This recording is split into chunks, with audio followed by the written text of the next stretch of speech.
هەروەکو ئاگادارن ماوەیە کە هێزەکانی دژی کورد و کوردستان بەنێوی داعش یا خلافەتی ئیسلامی هێرشیان کردوتە سنوورەکانی کوردستان.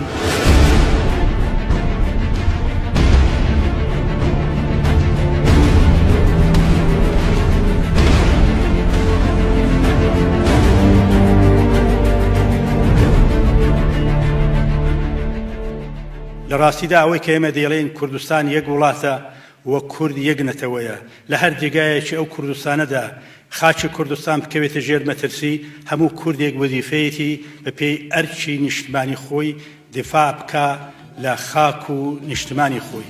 وەلاتە شیرین ئەم تەشبیه ناکەین، دەست بدن دەستەر بە هەورێبانکەین، کوردستانە شیرین زون ئازادکەین، کوردی دنیایی بجارێک شاکەین، کوردستانە شیرین زون ئازادکەین، کوردی دنیایی بجارێک شاکەین.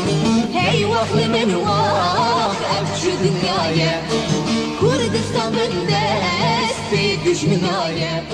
ئێمە بەشدار دەبین لەو جبهانەی شەڕدا تا ئەو کاتێک کە حکوومەتی هەرێم بە پێویستی دەزانێ و ئێمە یارمەتی دەریان دەبین.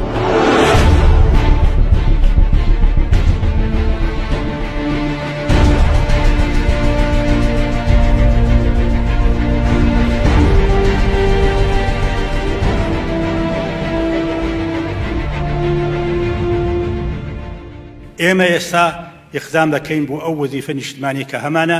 ئارەزوو دەکەم کە هەموو لایەکمان بە باشی وەزایفمان بەڕێوە بەرین، پێشمەرگەکانمان بە سەرکەوتوویی بتوانن ئەو ئەرکە بەڕێوە بەرن و لە جبهەی شەڕ پێشمەرگەی ئێمە نیشان بدەن کە نەک هەر ئامادەن بۆ دفاع لە خاچی کوردستان، بەڵکو لەباری نەزم و ئینزبات دەواقەدا نێو و نێوبانگێکی باش وەکو هەمیشە لە نێو هێزەکانی کە لەو بەرانەدا لە شەڕدانە بۆ حیزبی دموکراتی کوردستانی ئێران وەکو دەستکەوتێک بەدەست بێنین.